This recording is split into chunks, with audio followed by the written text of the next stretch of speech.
Bonjour tout le monde.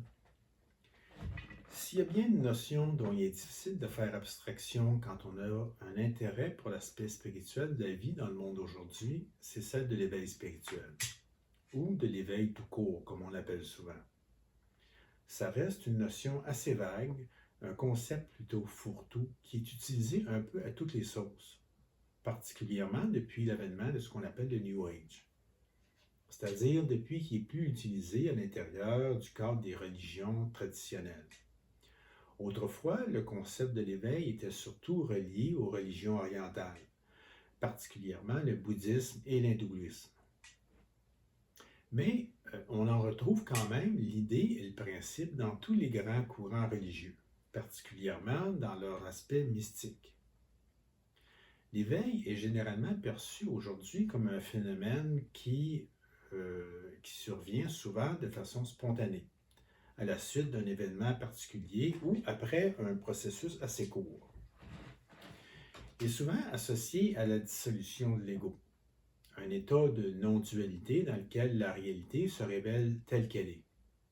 Un état qui transcende la conscience et aussi la condition humaine ordinaire.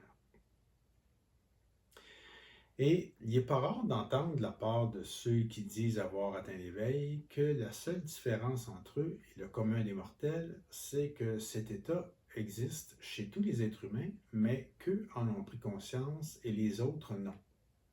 C'est un peu court comme explication.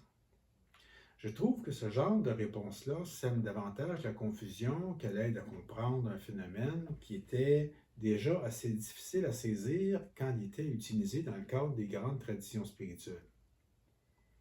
Dans l'hindouisme, on en parlait comme de la réalisation du soi. Dans le bouddhisme, l'atteinte de la vacuité ou de la nature du Bouddha. Dans le zen, c'est identifié avec l'état de Satori. Chaque tradition a sa façon de décrire le phénomène de l'éveil. Mais dans tous les cas, comme on le fait aujourd'hui, l'éveil est présenté comme un phénomène permanent. C'est-à-dire qu'après avoir vécu une métamorphose, une transformation radicale, l'individu qui avait atteint l'état d'éveil ne revenait pas à son ancienne condition, mais demeurait dans cet état-là de façon permanente. Maintenant, j'aimerais tenter d'expliquer ce que constitue le processus de l'éveil spirituel selon la théosophie. L'angle sous lequel la théosophie envisage le phénomène de l'éveil n'est pas fragmentaire, c'est-à-dire qu'il s'inscrit dans le cadre global d'un processus d'évolution naturelle.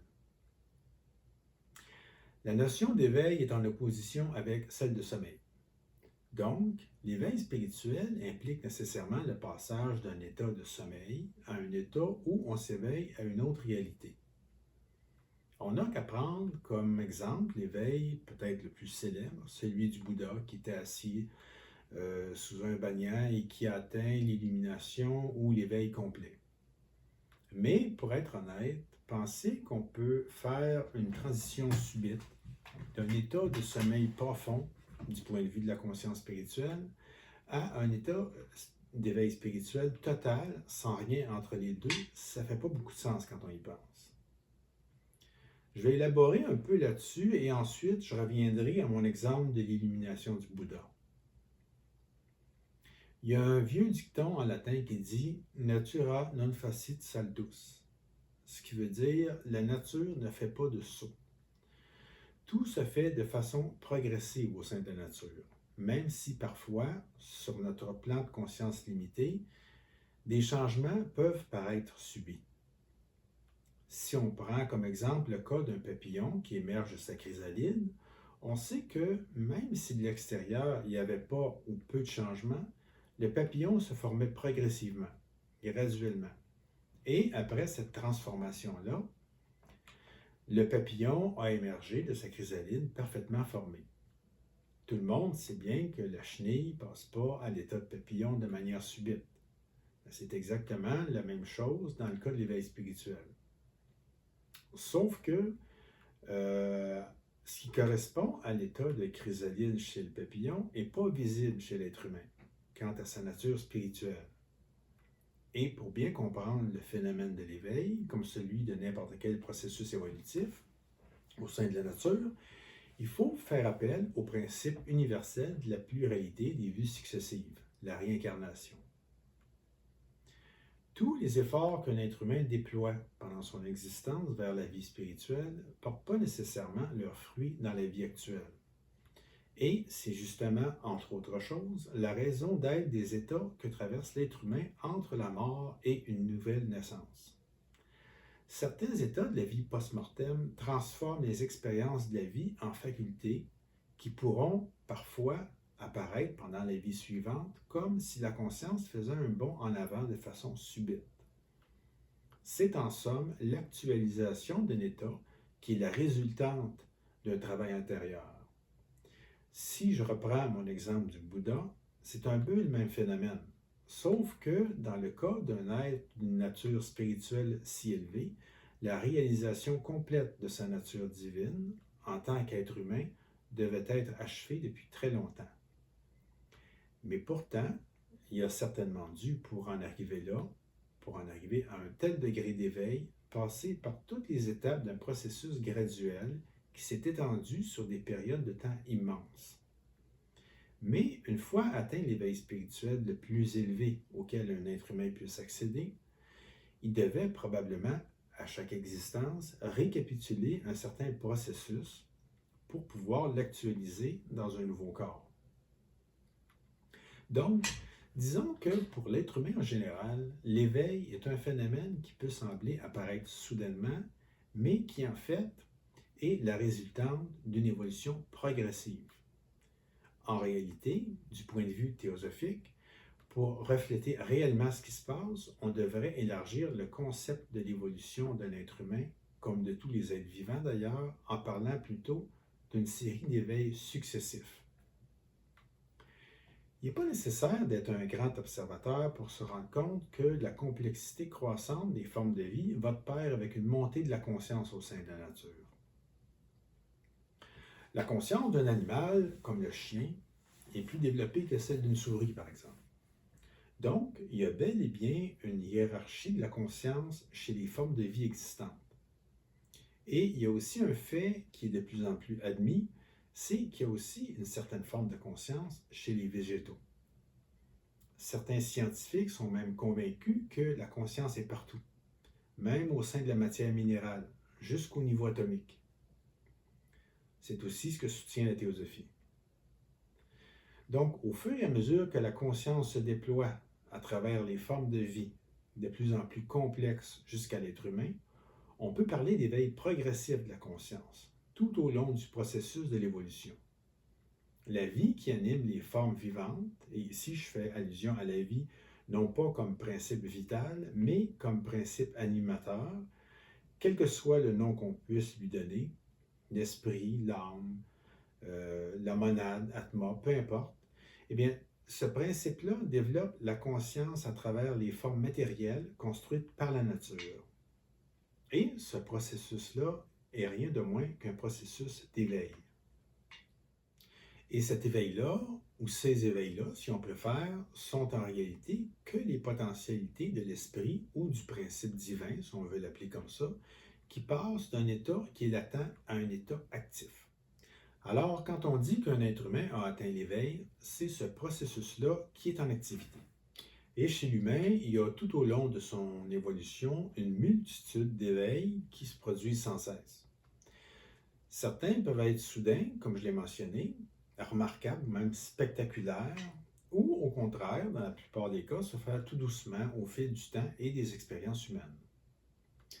Donc, penser qu'il puisse y avoir d'un côté la masse des êtres humains dans un état de conscience ordinaire qu'on puisse assimiler à un certain sommeil, et de l'autre des individus qui ont atteint l'éveil, est du point de vue théosophique un non-sens.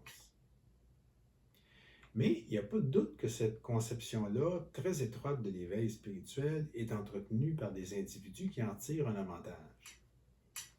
De nos jours, particulièrement dans la mouvance du New Age, il y a beaucoup d'individus qui se désignent comme des guides, des instructeurs ou des maîtres spirituels qui se sont autoproclamés comme des êtres éveillés ou qui ont été désignés comme tels par leurs disciples. C'est pas anodin parce que ça donne souvent un statut particulier vis-à-vis de ceux qui suivent leurs enseignements. Et ça rend d'autant plus difficile leur remise en question ou le bien fondé de ce qu'ils disent. Après tout, est-ce qu'un être éveillé n'est pas détenteur d'un savoir privilégié? Ce qui ne veut pas dire, par contre, qu'il n'existe pas de véritables maîtres spirituels, des instructeurs qui ont atteint des stades vraiment très élevés d'éveil spirituel. Mais comment faire pour les reconnaître? Évidemment, il faut utiliser son discernement et étant donné qu'on est dans ce sujet-là, il faut toujours que la vigilance soit en éveil, justement. Il y a des signes, par contre, qui ne mentent pas et on reconnaît l'arbre à ses fruits. De quelqu'un qu'on dit maître ou enseignant spirituel, on peut facilement dire qu'il nous fait du bien, qu'il nous rassure, mais il peut parfois le faire tellement bien qu'il va réussir à endormir les forces vives qui sont en nous au lieu de les stimuler.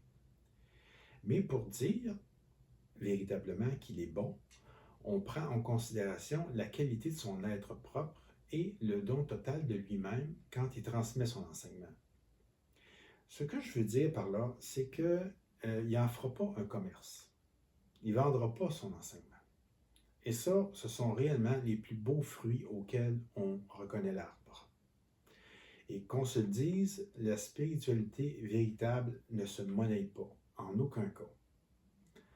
L'aspect vraiment spirituel de la vie est une des choses les plus sacrées qui soit. Le véritable maître spirituel donne et attend rien en retour. C'est un pur don de soi.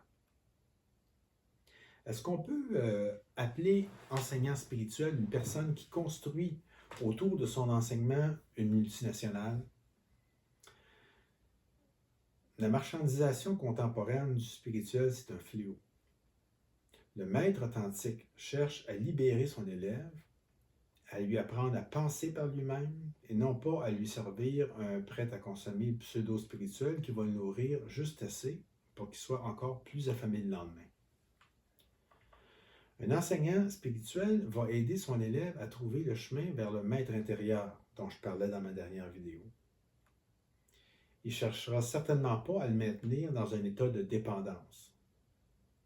Je pense que c'est le philosophe allemand Nietzsche qui disait « On paie mal un maître en restant toujours que son élève ». Pour conclure, on pourrait dire que le passage d'un état de conscience qui serait commun à tous les humains à un éveil qui serait unique, absolu et uniforme, relève au final de la fantaisie. Alors là-dessus, je vous remercie de votre écoute et je vous dis à bientôt.